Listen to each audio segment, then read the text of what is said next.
Jenny Fisher from NCAA Digital, and I'm joined by Fran Belibi from Stanford. Fran, how are you doing today? Doing great. What have you been doing to fill your time?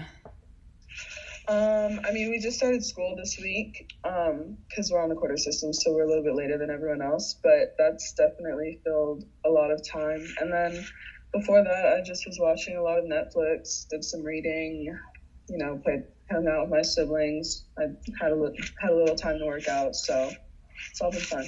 Yeah, how have the online classes been, and what classes are you taking? It's definitely an adjustment. And it's like kind of weird, like not being able to like be in class, but the professors are all doing really great with that. I'm taking a good decent amount of classes. I'm taking math, like it's pretty much calculus.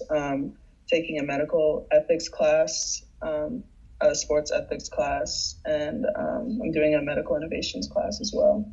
Yeah, so you mentioned the medical innovations, and that instantly makes me think about something I wanted to ask you. Both of your parents are doctors, and when we last spoke, you had mentioned that ever since you knew what a doctor was, you wanted to be one. So, how important are doctors during this time, and how does that kind of affect you, knowing that the world is kind of leaning on doctors during this time? Yeah, like I'm in my parents' clinic right now, and I know they've definitely had a couple patients who've come in with coronavirus, and kind of being first responders, being able to kind of like determine what the cause of the sickness is and determine that it is in fact coronavirus and getting them started on the right treatment path before it starts to get too bad is kind of, I've seen it's extremely important, and it's essentially life or death.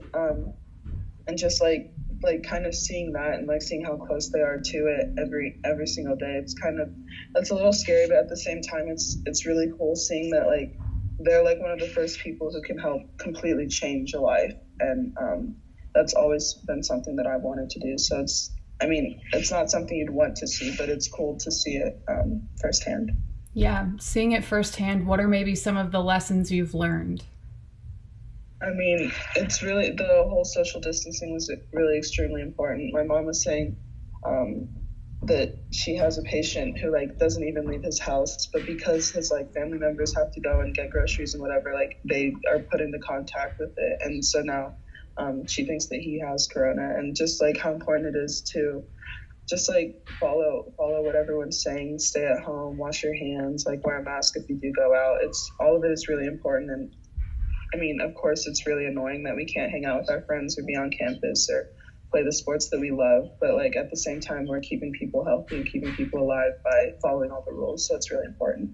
Yeah, Coach VanDerveer put out that video where she was encouraging people, stay Yeah. at home but still stay healthy.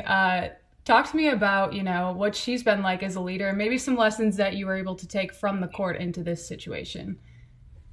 Yeah, Coach Tara, she's just a great person, a great coach, and just kind of, I remember one of the first things she told us when we found out that our season was going to end, or that, and that like it was due to Corona.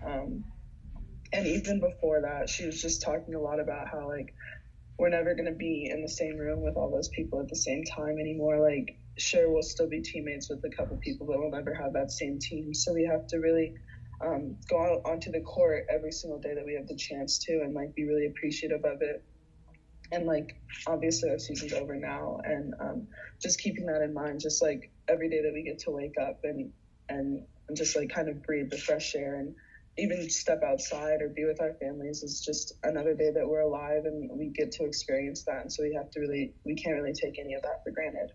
Yeah, and you just wrapped up your freshman year. Talk to me about some of your favorite moments from your first year playing basketball at Stanford.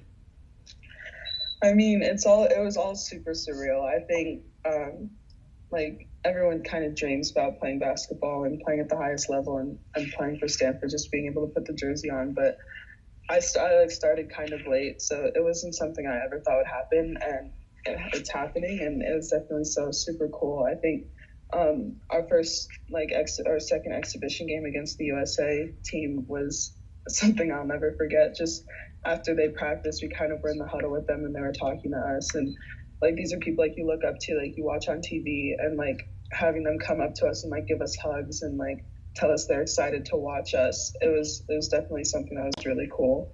And playing in the Pac-12 tournament, I think, was also really fun. Everyone kind of goes, but like you never really know what to expect when you get there. And I mean, obviously, it wasn't the outcome that we had hoped for and that we'd wanted, but we definitely learned a lesson from it. And just being able to play in the tournament and play in that environment was definitely really cool as well. Yeah. What are you most looking forward to coming back, and kind of your expectations for the group that you'll have next year? Yeah, I'm really excited to see what we can do. We'll have a lot of the core of our team back. We are really only losing kind of Nadia and Nick and Dee because Anna's coming back. So we'll still have a lot of our core team together, and just seeing how we were able to play and how we'll be able to grow from last year, having Haley back and having Maya for the full year. It's definitely going to be really cool to see what we can do. And I mean, barring any pandemics, it'll be cool to play in the tournament. For sure. For sure. Well, the last part of this is you get to nominate someone to be interviewed next in this series. Who would you nominate? And you can pass along a question if you'd like. I don't know if I have a question, but I would nominate Jordan Horston, Tennessee, Big Girl Joe. Miss her. Hope she's doing all right. And yeah. Awesome. Well, Fran Belibi, thank you so much for the time. Stay safe and stay healthy. Thank you. You too.